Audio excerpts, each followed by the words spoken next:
Hello, everyone. This is Louise from the Western Sussex Rivers Trust. Welcome to our Wet Wednesday webinar. We're being joined by Kat Kavanagh from Water Rangers, who will be talking to you about citizen science shortly. So I will hand over to Kat for the main presentation in a few minutes. Our next webinar is on the 22nd of April, and that's all about drought and water efficiency. We're being joined by Claire Spendley from Waterwise. This is the webinar that was postponed from February because Claire wasn't very well. So we're running that in April, which is probably a more appropriate month to be talking about drought, actually. We'll see what the spring and the summer brings in terms of rainfall. You can book all of our events on our Eventbrite. You can use the QR code that's on the screen there. If you are in our local area in West Sussex, we do have an event on Friday evening in Lavant, which is called Love Your Lavant, which is all about our lovely chalk stream, the River Lavant, which is my local river, and quite relevant to the conversation that we'll be having today. The River Lavant has had a lot of problems with water quality, but it is a very beautiful river. So we'll be telling you all about that. You can still book that on Eventbrite. When we get going, you can add your questions using the Q&A feature. The webinar is being recorded, so it will be available on YouTube as well. And we'll try and answer anything that's raised during the Q&A at the end of Kat's presentation. I'm going to hand over to Sam, who is our volunteer coordinator, who's going to tell you just a little bit about our own citizen science programme, River Guardians. So I'll just hand over to you, Sam. Thank you, Louise, and thank you for allowing me to introduce myself. I'm fairly new. I started in October last year. But yeah, as Lou said, my name is Sam Frith, and I am the Volunteers and Citizen Science Coordinator for the Western Sussex Rivers Trust. We've got loads of volunteers in our huge catchment, and they help for all kinds of projects, including our very own citizen science programme called River Guardians. So our citizen scientists, or river guardians, go out every month and monitor the water quality of our rivers, streams, lakes and ponds. And I'm sure many of you joining us this evening are part of this programme, and I'd like to say a massive thank you all for continuing your support and collecting this valuable data for us. I'm not going to go on too much more, as Kat is going to be far more inspiring to listen to than myself. But once she's filled you all the motivation, then please do get in touch, reach out, and I can send you more information on how, if you are in the Western Sussex catchment, you can get involved in our efforts to help clean up precious water bodies using citizen science. If you are watching this on YouTube and maybe you're not local to us, then there are loads of other fabulous organisations with active citizen science programmes. So if you need some support finding any of these near you, then I'll also be really happy to help you with that. My email address is sam@wsrt.org.uk. I'll pop that in the chat now and also make sure that it's attached to the video description if you're watching this back on YouTube. Thanks again, Lou, and thank you, Kat. I'm going to hand over to you, and I'm really looking forward to this presentation. Thank you so much, Louise and Sam. It sounds like you guys are both doing amazing things in the region, and hopefully I can tell you about a few ideas and a bit more about citizen science that I've been working on. Just gonna share my screen. Can you see that all right? Yeah, I got a thumbs up from Louise. Perfect.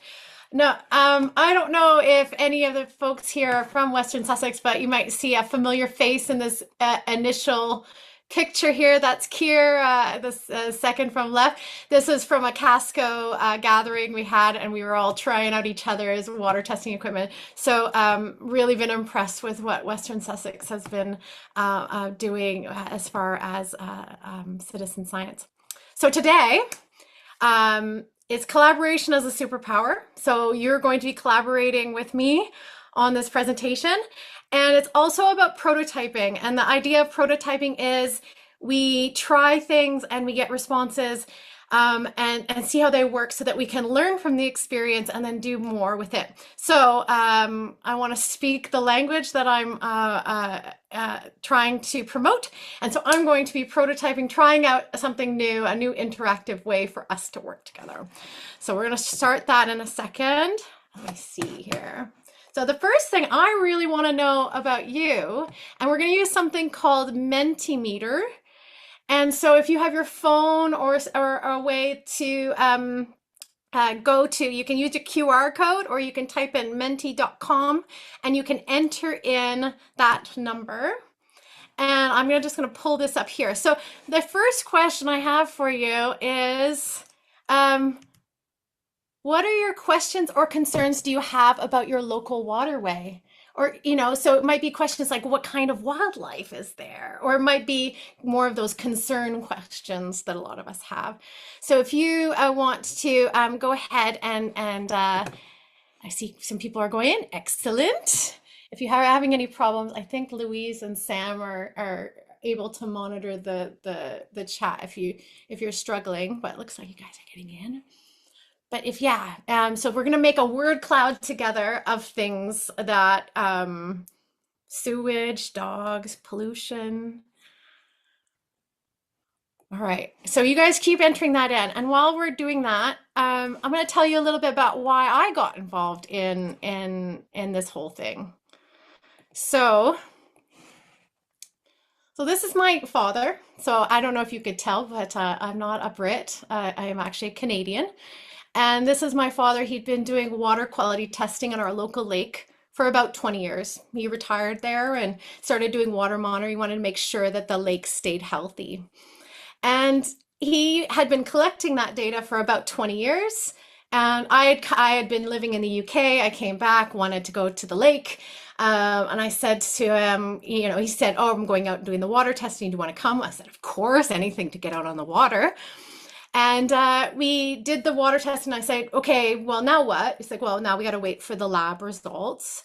And then a few days, a little bit later, I said, "Okay, then what happens?" And he's like, "Okay, well, we get the results.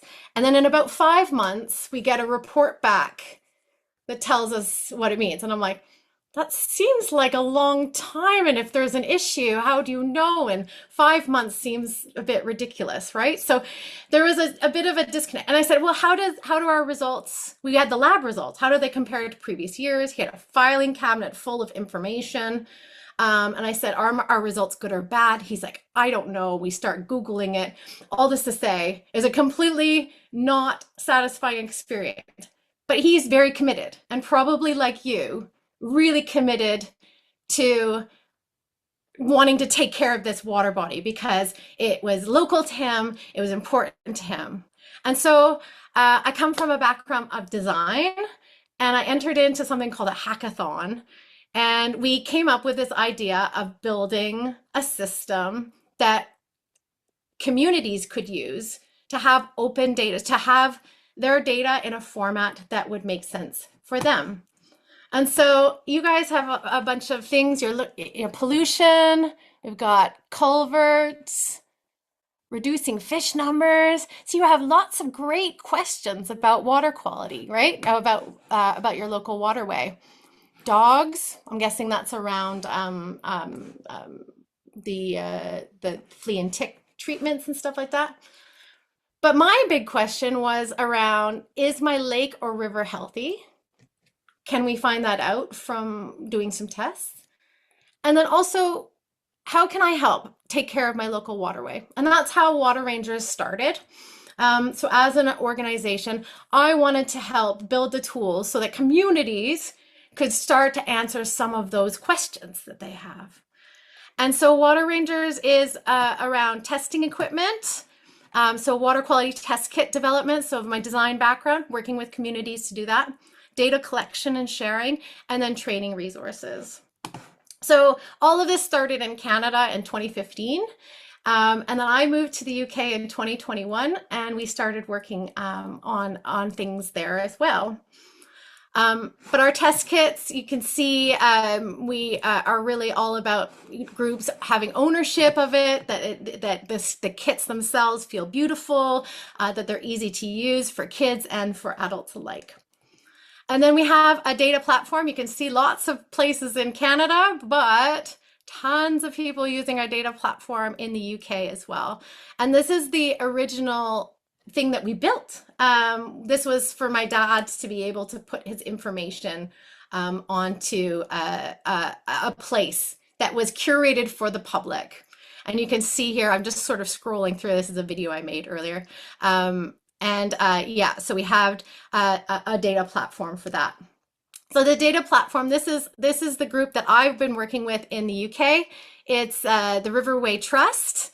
And you can see here, this is some of their data on the platform. You can see that it's designed to be fairly simple for, you know, a citizen scientist to use.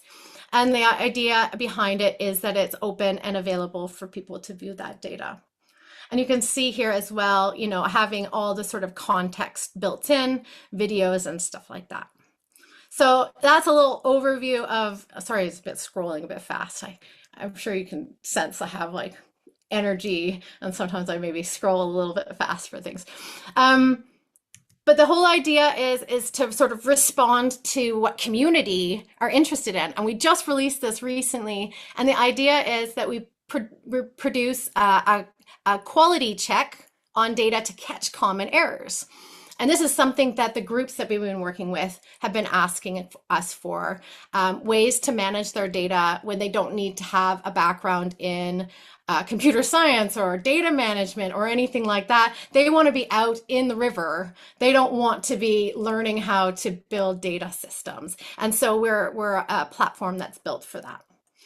And how that looks as far as what that means is that we're a very small organization that is building tools that allow many, many groups to collect and share their data. And so here I just wanted to share a few of the stats, you know. So we provide tools for teachers and for community groups to have that entry level, those tools. And then our data platform is hugely important, free, and always will be free for everybody to use. And there's all these organizations using it to collect their data. And I'm going to talk a little bit more about what that sort of collaboration looks like from a data perspective. But I think one of the things that probably resonates with you know, the concerns that you guys were looking at, you know, is it healthy?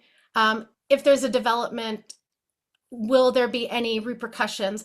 And this was a group in Canada, and she takes her kid, you know, her enormously large amounts of groups of kids down to the river. They love this river a lot. And there was supposed to be a mine approved. And she said, well, what do? We feel helpless. And a lot of times when we're these communities, we're starting these citizen science programs is because we're worried about something and we want to take action. And in this case, it was a proactive testing. And in other cases, it's investigating those things that are going wrong.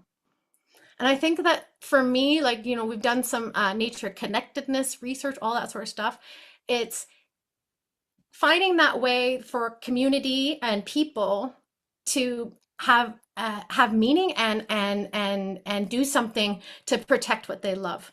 So what Sam and Louise are doing at the Western Sussex is providing those opportunities for the community to get skills, to hopefully become teachers of each other, teachers of their community. They feel confident talking about it because they've got this knowledge of what their tests mean.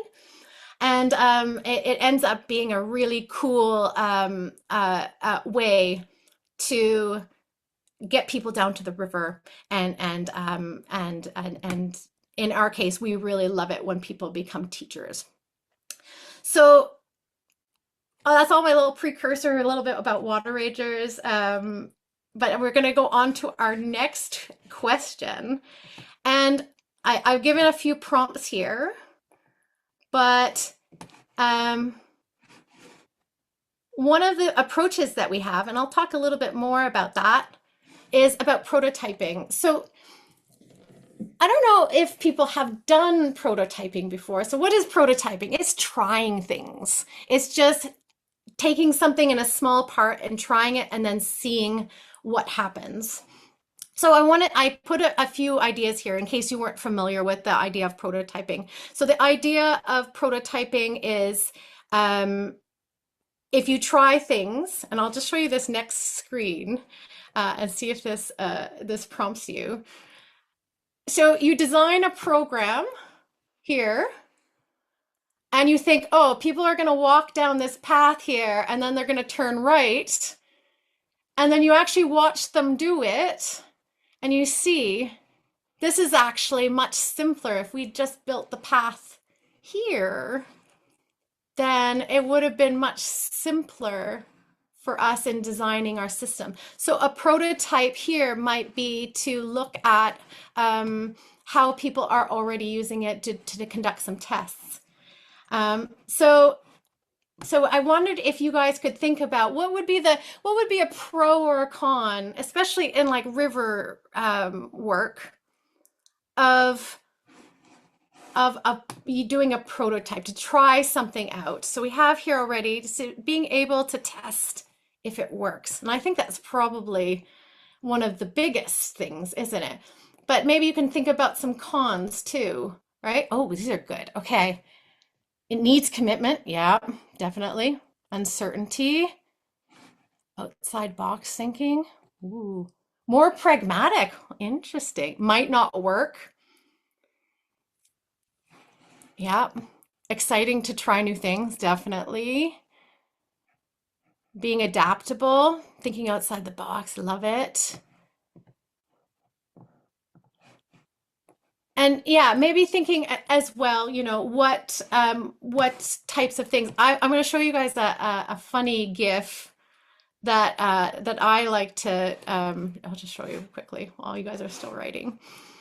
And as a person who likes prototyping, I use this as a thing for like the humility of not knowing how people. So watching people use your prototype and then seeing them do something that seems very obvious to you. I'll just play that again because it's quite funny. You know, you're like, oh, it's so easy. You just drink from the glass, right? But when you actually watch people use something, you realize that you haven't made it quite as simple as maybe you thought, and having this sort of humility to look at it and say, okay, well, you know, maybe it does that. So just can you guys see the word cloud once you submit it? Can you? No, I can't see I can't see anything. the word cloud. Okay, but you can see it when I put it up on the screen. Nothing's come up yet. No. You can't see on my. I've got a guy trying to drink from the glass, and that's all I can see. Oh, because I Yeah. put here, let me just try one thing, okay? Because I was trying to share my whole screen. Okay, let's try this. So I was dragging. Can you see it now? There you go. Yeah. I did it for the other one too, but you guys obviously didn't see it, did you? Yeah, I can Nope. see it now.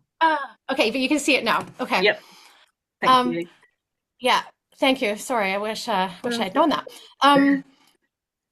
But I mean, we're just prototyping and trying here, but we have a little bit of a feedback loop, which is so nice.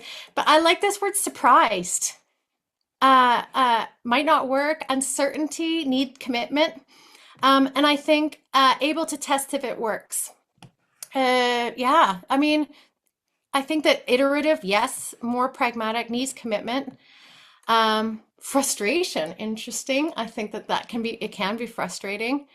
And it takes time. Yeah, it does. And oftentimes we feel like we ought to get to the main event right away, don't we?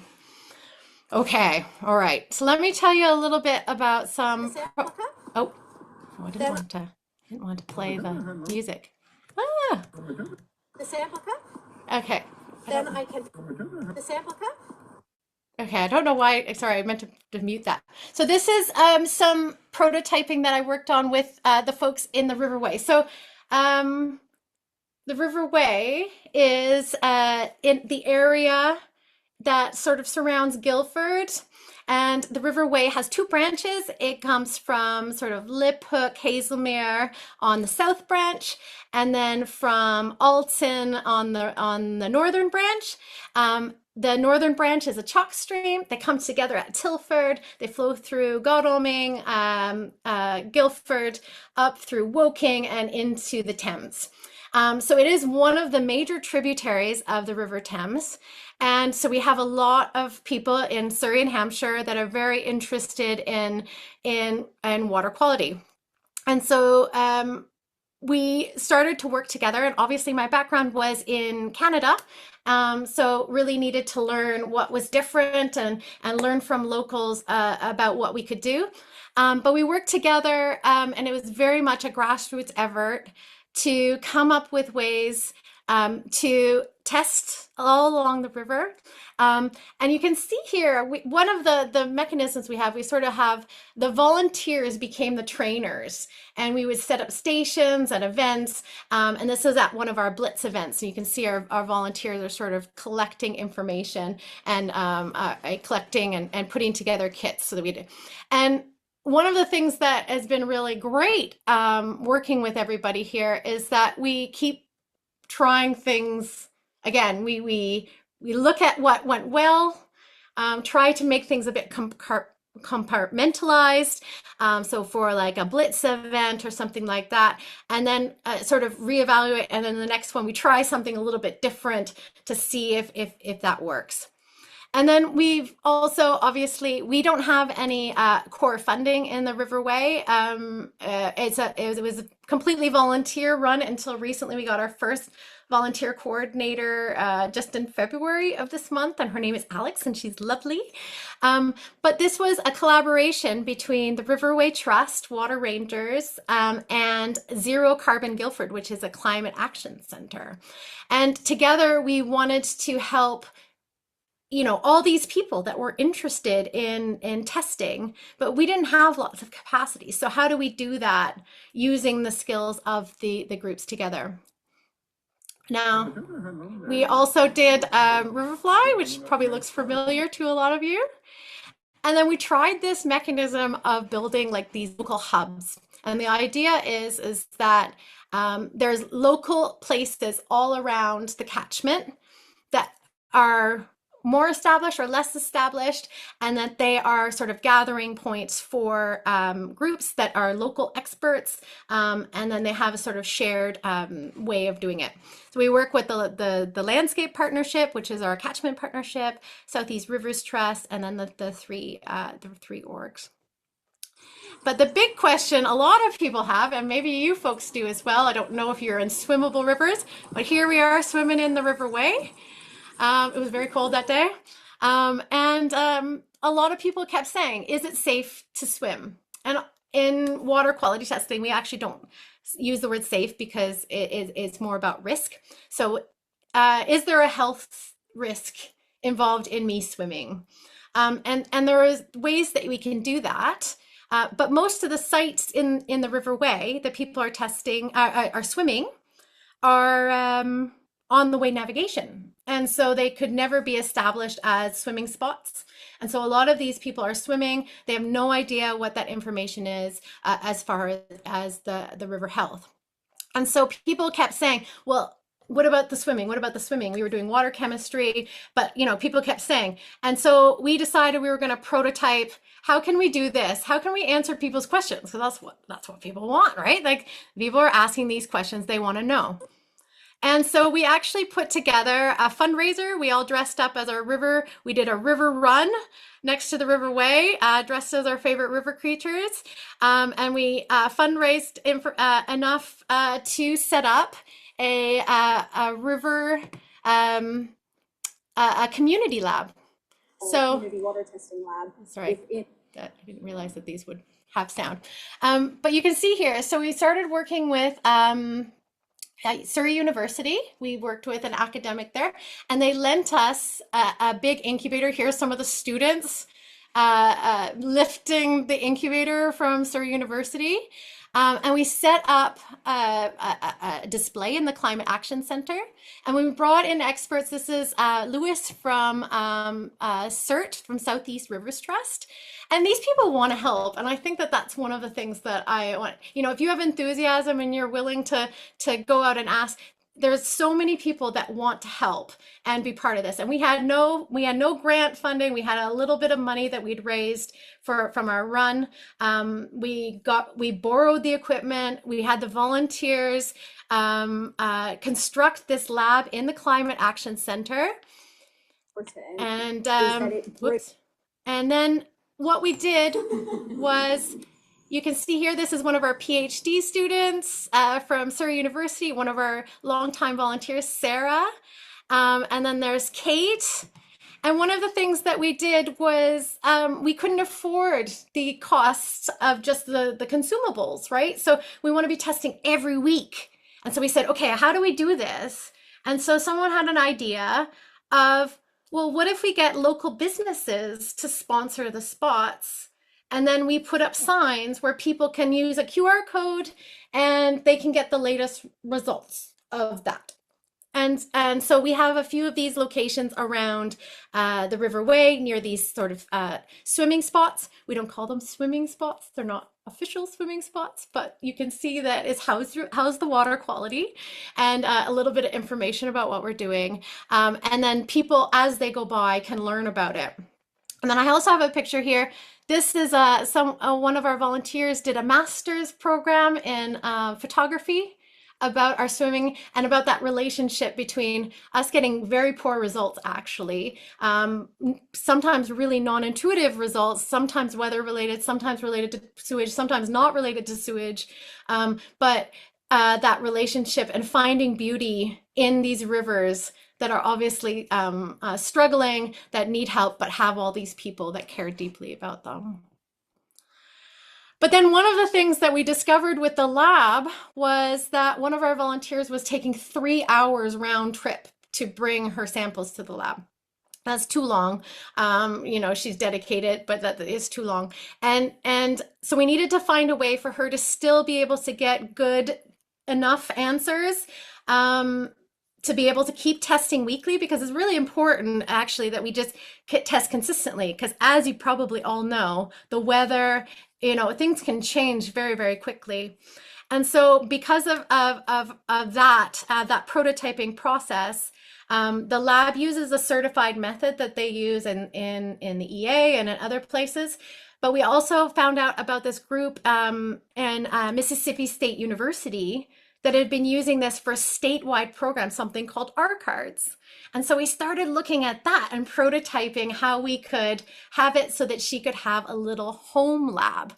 And we use an egg incubator, and she goes at home, and you know, once a month she brings a sample into the lab. So we have a nice little comparison between the lab method and this home method.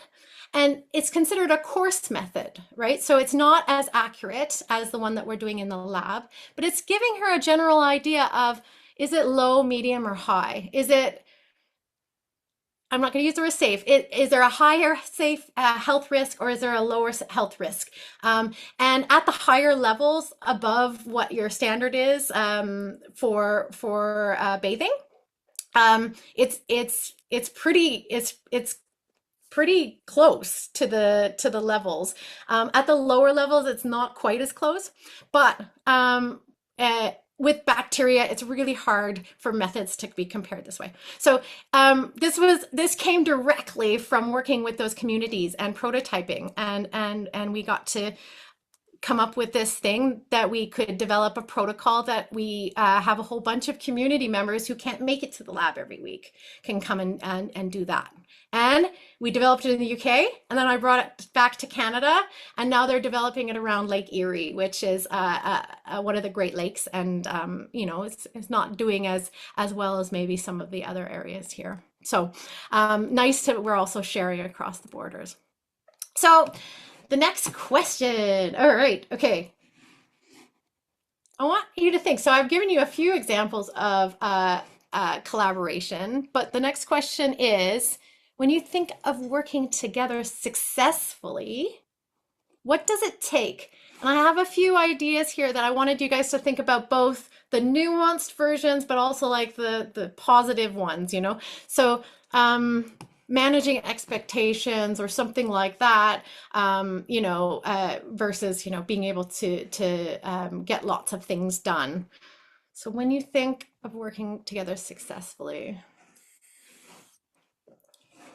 what does it take?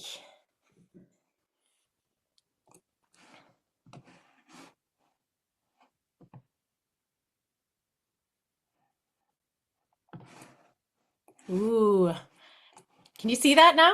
Can you see it on my screen, Sam? Yep, good. Yeah. Okay.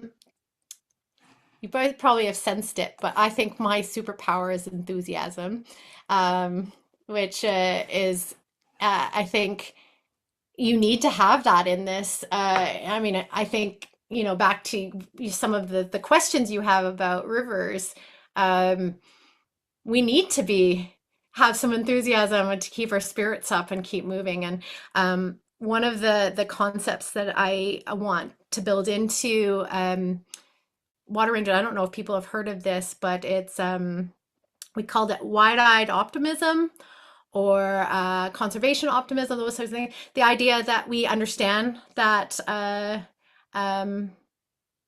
that bad things are happening, but we want to focus on where we can make progress, where we can make a difference. I think that that's really great. Oh, look, good communication came up quite big there. Consistency, yeah.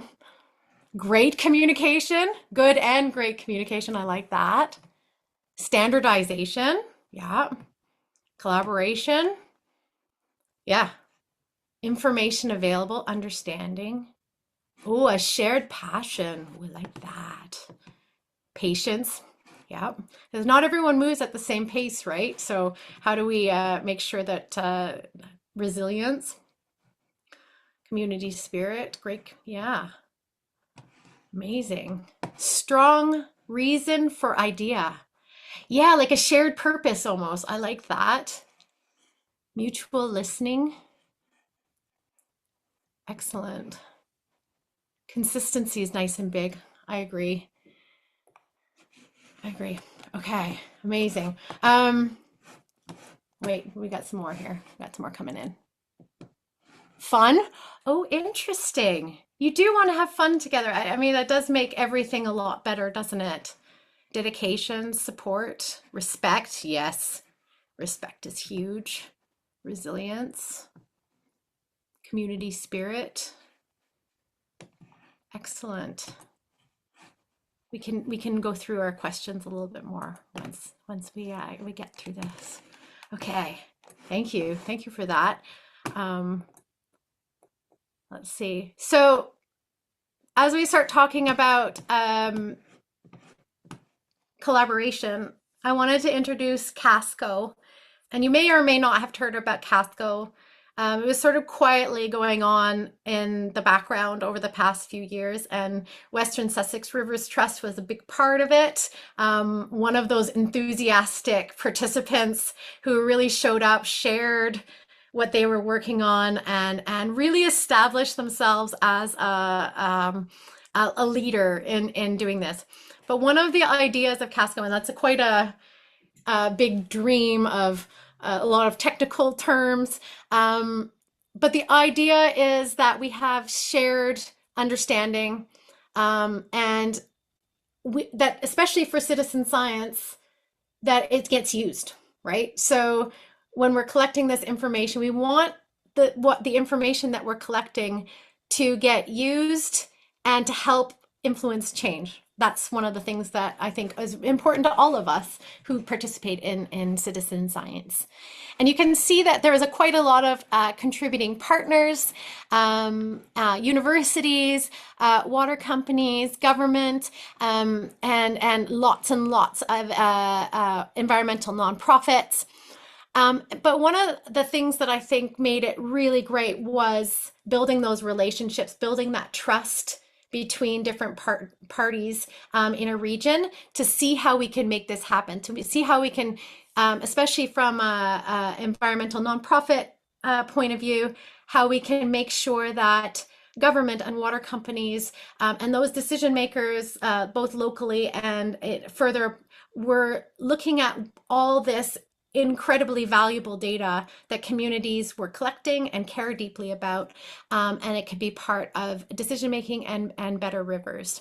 And I did it again. Okay, so as part of it, Water Rangers contribute, and our first ever lab samples for our community lab came from a Blitz event. We went up to the Ribble and got to learn how they did a Blitz event. It was super, super interesting, really in depth. We did invertebrates, we did eDNA. We brought back the samples to do bacteria. And then I got to see how they did all their training. So really, really incredible. And one of the things that they did, which was amazing, and it was Ellie from the Ribble, they entered their results in real time. And they got the insights for the catchment that they were trying to investigate if they could see where the hotspots were. So the volunteers on that day, and it was the first time I'd ever seen that. Usually we got to go away, but they had pre-built a system so that they could give the results, and then they could talk to them about what they were going to do next right away, which I think is what we all want, right? We want to understand. We want that feedback loop of that.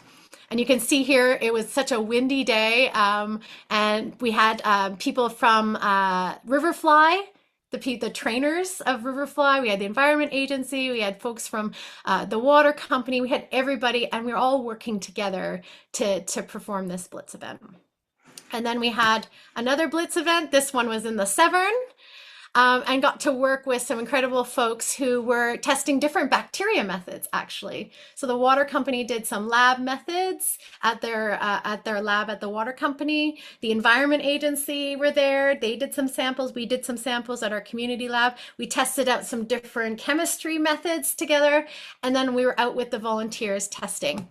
And then this was a student from UCL who came down to the lab to help us process all the samples for the Severn. So she worked with someone called Izzy, who also works with Freshwater Watch, and got to show her, and she got to contribute to that. And then we got to do an event with the Mole, and they are amazing. If you want to see some cool graphs, check out the Mole. Got to do a Blitz event with them and learn from them what kind of methods they're using. And, you know, this is, you can see Lewis from the Southeast Rivers Trust. He's a microbiologist. Really great to have one of those around to sort of like look at the different methods that you have. And then we also did helped co-design with the Rivers Trust and Freshwater Watch an E. coli blitz that happened last year, and helped develop a kit that got mailed out to a whole bunch of different groups. We don't have a big team, but they recruited thousands of people to do water chemistry tests, and then a smaller group to do the E. coli, and they were amazing at just making sure that we got to collect lots of these E. coli tests around the country. And then as part of that, we did a comparison. This was the R cards that I showed you earlier, those little cards. And we compared them with our IDEX Call Alert. That's our lab method. And this is Ali, one of our lab leads, and she's just a volunteer, and she helps run the lab. Oh, she's a very special lady. And then, oh, yeah, so, whoops. So then, I want to just pause for a second and say that working with the other groups that are involved around the country has been really, really important. I think mutually important. You know, the other groups, when we get to work with them, we learn from them, and vice versa. And oftentimes, for me anyways, like I don't have a big team. Sometimes the other people have a big team. Everyone's got different skills that they can bring. And when we all work together on this, it becomes really, really kind of like an alloy. Like think about a metal, and you sort of blend the different metals together, and it becomes much stronger and capable of doing that. And I think that's the power of collaboration. So I'm going to go next to the most recent collaboration that I've been working on with the Rivers Trust. And this is, even though the official bit of Casco is done, we're in this sort of phase of what can we do? We've built all these relationships. We sort of know what we want. And the idea came from Simon from the Rivers Trust that it would be really great if we could, especially for new groups that don't have a SAM, that have established a wonderful program, but we could guide them towards some things that other people who've been doing this for 10 plus years knows works. And we can start them at step 6 instead of at step 1 in establishing their citizen science monitoring. And so Simon is from the Rivers Trust, but he used to be in West Country, and they have an enormous citizen science program that he helped establish about 10 years ago. But now, as he's working at the Rivers Trust, he's helping other groups get things sort of established. And so he's got this incredible wealth of information, and we can't clone him to go everywhere. But he's like, well, what if we are providing people with a sort of form protocol that they could then use as a starting point, and then they could build on it. And I said to him, that is amazing. I think that's wonderful. Like Water Rangers has its own protocol, but like, what if there's like a UK sort of recommended starting testing protocol, you know, the water chemistry testing. And so he put together the kind of questions. We had a biologist named Bill who had been working on different ways of bringing in some of those qualitative questions. So those questions about what's on the shore, what's in the water, and all these great minds came together. He sent this form to some of his folks in the EA, said, would you be able to use some of this information in your decision making, all those sorts of questions. And he put together this form. And I'm just precursoring this because I'm just going to show you. And then I said to him, like, well, what if we allow people to use it on the Water Rangers platform and we preload the form for them, and then they can edit it however they want for their local context. You know, we all get different questions, different budgets, that sort of stuff. We might not be able to do all the tests. And so over the past few weeks, we've been building this form. So this is a sneak peek. It was just in development. And this is the form that that they built. And you can see it's a form builder that we have. And so you can add any of the common tests. But the cool bit is that we've just pre-built the Rivers Trust form in here. And I presented it to some of these other folks that are involved in sort of talking about this type of thing. And they're so excited about it because we can all sort of then share data a lot more easily. So I think what my point of this is, I'm very excited about it, obviously, but also that as we're working together, benefiting from each other's experience. You know, Water Rangers got this platform, but then there's all these other experts. When we're working together, isn't that so much more magical? And then I had another example of working together. So this is Thames 21's. They were using our data platform. We've just rebuilt it last year and they've been part of testing it. But look, they built this data dashboard and they've got their different sites in the Brent. And you can see they've got their river fly scores as well as their water quality scores. And they pulled them in together and they've got these dynamic dashboards that they built. How cool is that? You know, so working together. And then you can see here on the Casco Data Hub, the Water Rangers data gets pulled in automatically there as well. So you don't have to upload it in 2 places. There's nothing makes me more angry than that. And then there's another tool that we're pulled in automatically. So because we have really high quality, it's called metadata. So just how we describe our data is really good. We can pull it into all these other things. And there's other people that are doing the same thing. But as we use these tools together, I don't know why that error is there, but anyway, as we work on these things together, how much more are we able to do? So Water Rangers is an organization with 1 full-time employee in the UK.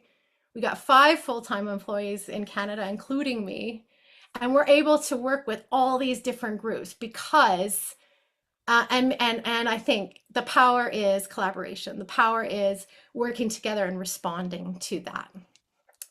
So I want to know from you now,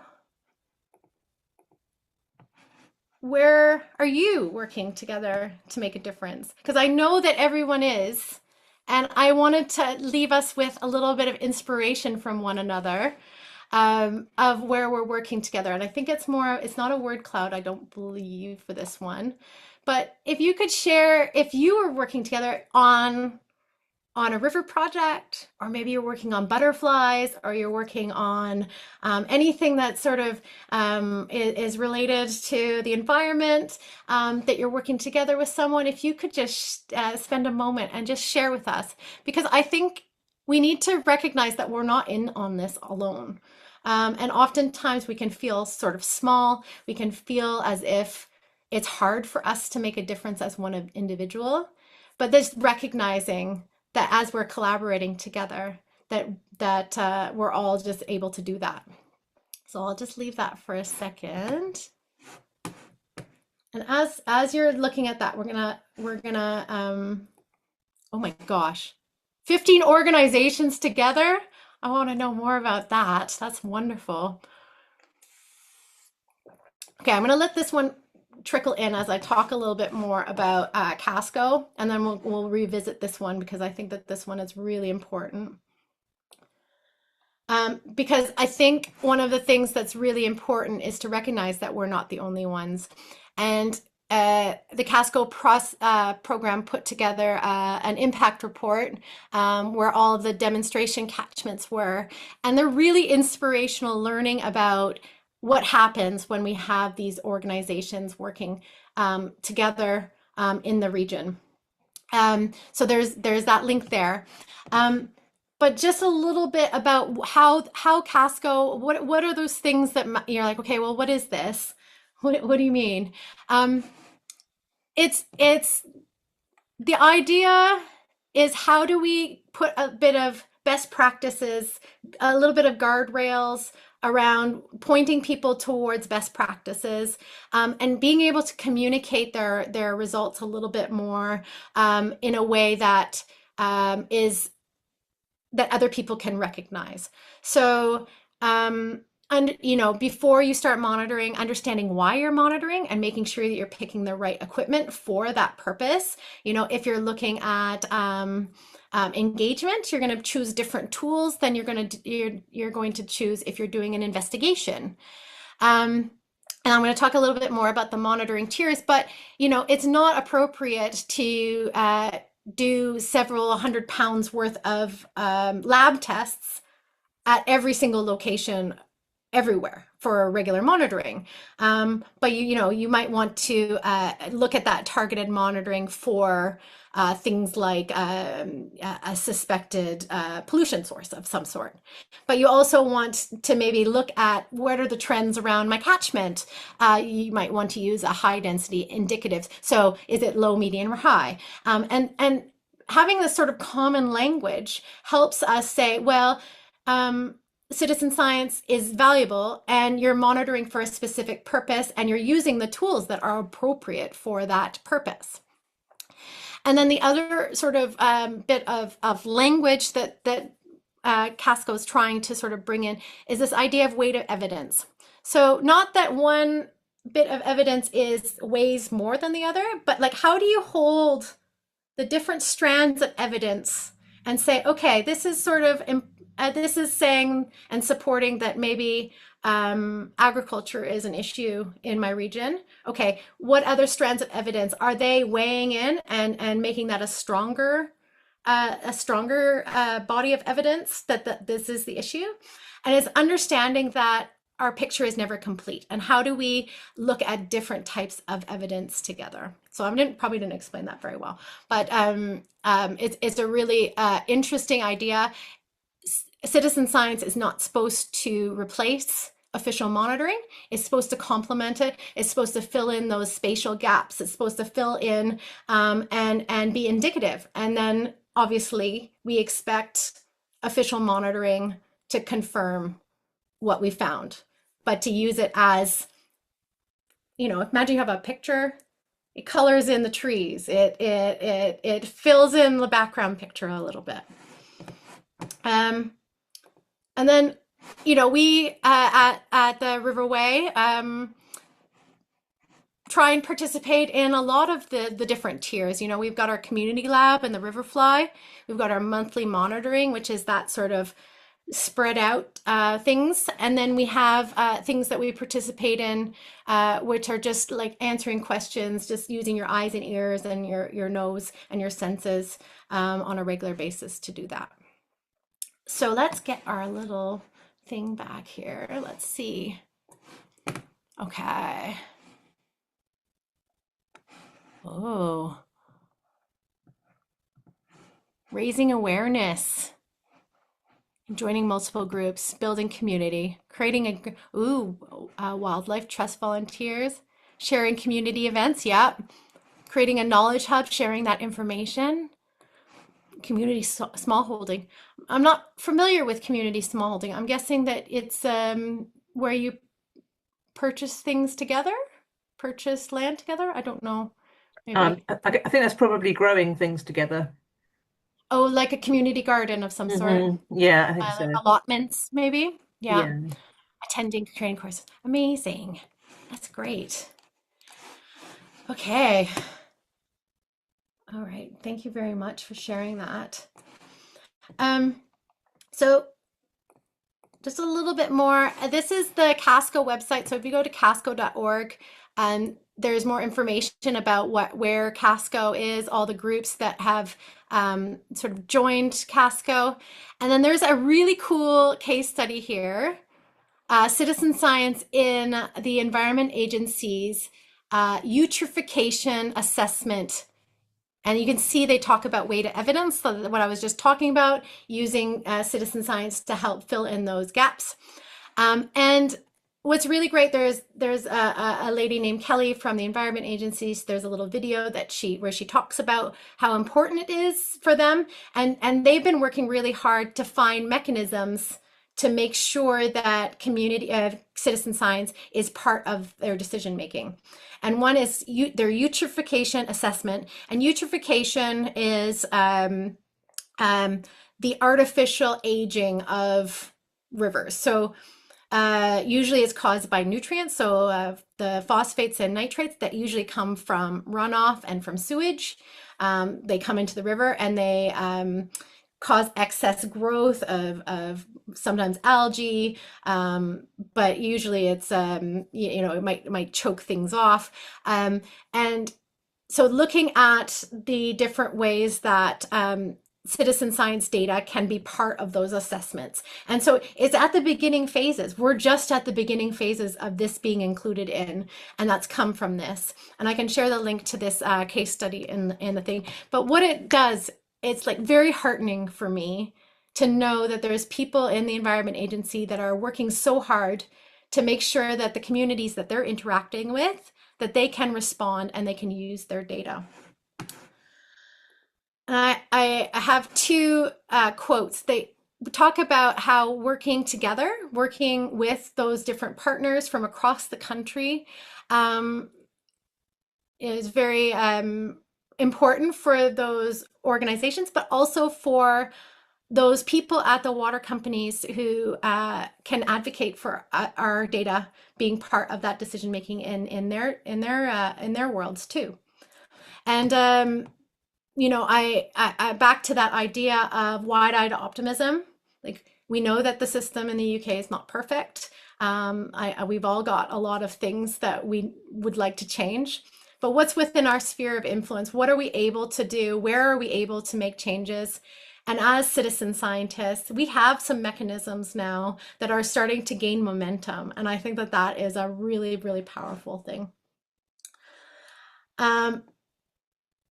So we did a bit of a survey, and the people in Casco said the same thing. Effective collaboration across organizations, and that is this biggest superpower. That's when things happen. And you can see that funding is always an issue, and if any of you work in nonprofit world, you know that funding is always the issue, always, always, always. And we need this to be in the public sphere, and we need to tell investors, we need to tell people that this is a great investment. invest in people taking care of their local rivers. And we just need to make sure that we all have, especially for these volunteer coordinators, we have core funding so that they have continuous positions. And I will speak all day for advocating for making sure that these positions that are the link between communities and making sure that their data matters is well funded. And then trust. So I don't think any of that is that surprising here. Access to equipment, surprisingly not that important to people. You know, those relationships are much more important than the fancy new equipment. All right. So I've told you about lots of experiments and things that I have done. And I hope that maybe you have felt slightly inspired by what I've talked about. I hope that I've angled it correctly. But if you could run one small experiment or test or want to do one small thing and in your own project or region, what would it be? What would be your dream to do a little small prototype or experiment?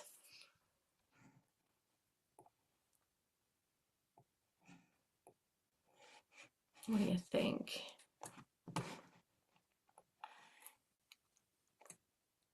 Oh, you want a community lab? Well, I told the Riverway people that I was going to speak, and I said, you know what? These people are, I think, one catchment over. I was saying that to Sam and Louise earlier, and you guys are very welcome to go. So the community labs open Fridays for samples, and then the results are posted on Saturdays. So if you want to go and visit, they'd love to. We can't have tons of people in the lab at the same time, but I would love to do that. Oh, local artists to share data. Yes, I love that idea. Yeah, I mean, I told you about the photography project, but what if you took the data that came from our citizen scientists and you made a sort of artistic expression of it? I wonder if we could get some artists to come up with some beautiful things like that.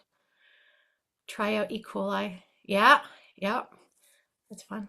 Yeah, you want a community lab? Yeah, it's see why people love. Oh, yes. To see why people love the River Lavant and help them love it to help it. I bet Louise could help with that. I feel like Louise is a good one for that.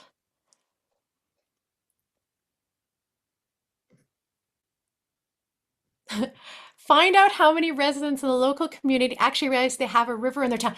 I agree with that one. I would want to know that too. And do you know, so where the drinking water comes from, maybe? If they know where it comes from, I always wonder if people understand that the water has to come from somewhere. Sometimes it comes from a river, sometimes it comes from groundwater. You know, we don't know. I don't know for you, but yeah, I think that it's really important. Do they realize you know, how can we get more people? Set up home labs. Interesting. Got more people that like E. coli here. You know, I think they're great. Yeah. Well, I can leave this up for another minute. But I just want to close. I realize, sorry, I went a bit long. Sorry about that, Louise. But I'll put this back on the screen in a second. But I just wanted to share all these pictures and just reinforce that we can't do it alone. The collaboration, that we got to try new things. That you know we need that enthusiasm, all those qualities that we were talking about together, is the way that we can make progress. And here's just a few pictures from the Riverway and our various testing groups. This was from our visit to the water treatment works. We got to learn how it actually works, which was amazing. Yeah, so thank you very much, and I'll leave that on there for you guys to have a look, and I'll pass it back to you, Louise. Oh, thank you, Kat. That was absolutely fantastic, really inspiring. Really enjoyed that. Thank you. I love the idea of the community lab, and I can feel a team trip to go and to vi visit the community lab coming on. So I might get in touch with you about that. That would be fantastic. I Yeah. think there'd be quite a lot of enthusiasm with some of our volunteers to look into something like that. And I really like the idea of the Blitz events as well. It seems like not only useful, but a really good way of engaging a lot of people all at the same time. Mm. Yeah, and the people that don't want to do monitoring all the time, they just want to try it out. Um, I feel like Sam could probably speak to that much more than I Yeah. can, just from her history, but yeah. Yeah. Yeah. No, I've done a blitz before, and it is fabulous to get all that data from one water body at the same time, and Yeah. just getting that absolute snapshot of what's happening is fascinating. Mm, fantastic. If anyone's got any questions for Kat, do pop them in the Q&A. There was one that came in while she was speaking, um, which was, could you provide more information on the E. coli water blitz tests? Are they available to buy? How much do they cost and how do they work? Sam gave a little bit of an answer for that one. I don't know if you wanted to add anything to that, Kat. Yeah, so Water Rangers has like a little store that you can buy our E. coli kit from. So that part of sort of my mission is to be able to provide things that would be really hard for people to source and whatnot themselves. Um, I can put the link in. Let me just grab it.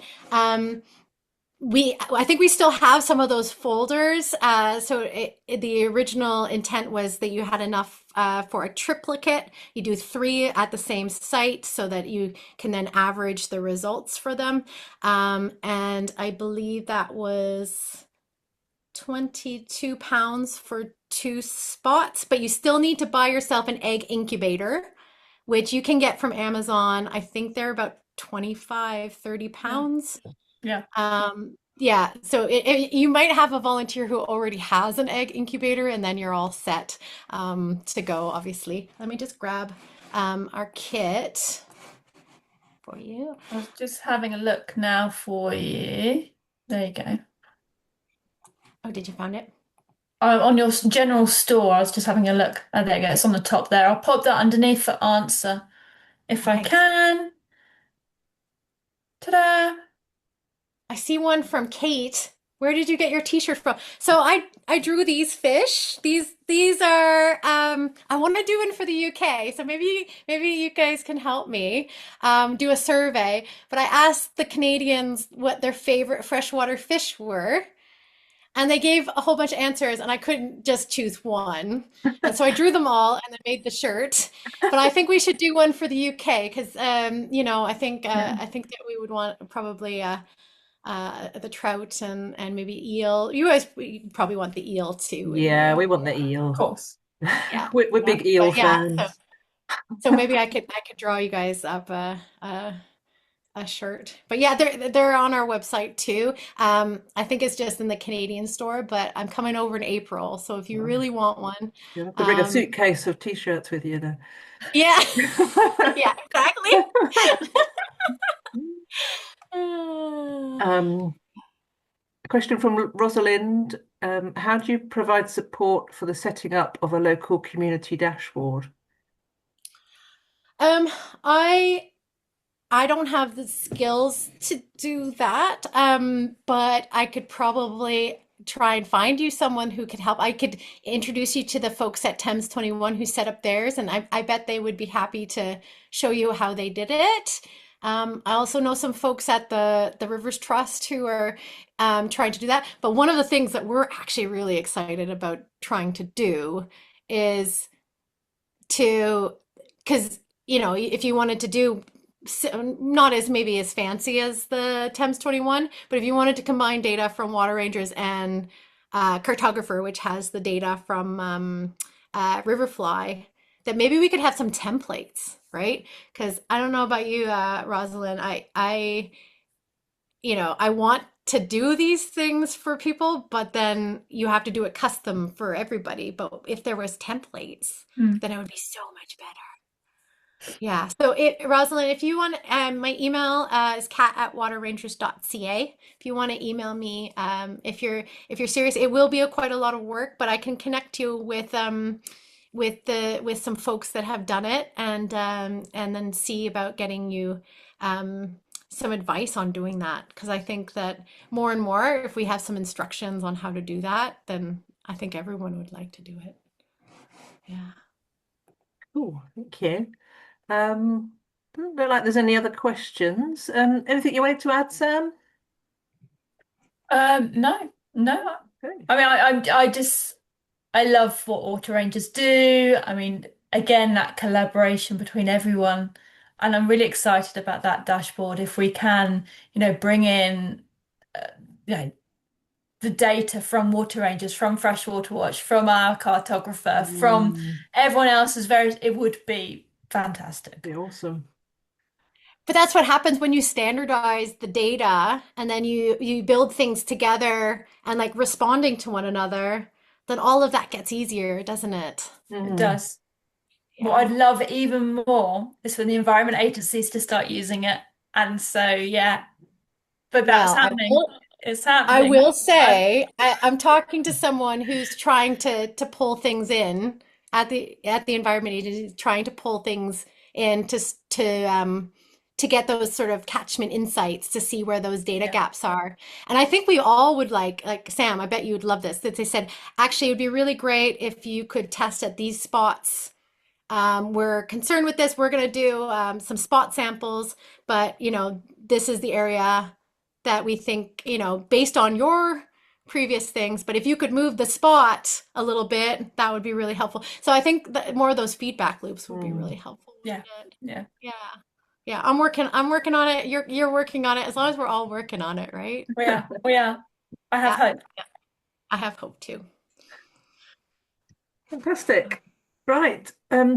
Thank you very much, Kat. Thank you for doing that for us. I really appreciate that. It was really, really fascinating. It'll be recorded, so I'll put it on the YouTube channel, and I'll send you the link so that you can share that around as well. Thanks everyone for joining. And join us in April, where we'll be talking about drought and water scarcity. So a bit of a different topic, but should be super relevant as well. And I shall leave it there. Yeah. Right. Thank you, everyone. Thank you. Thank you. Bye. Bye. Bye.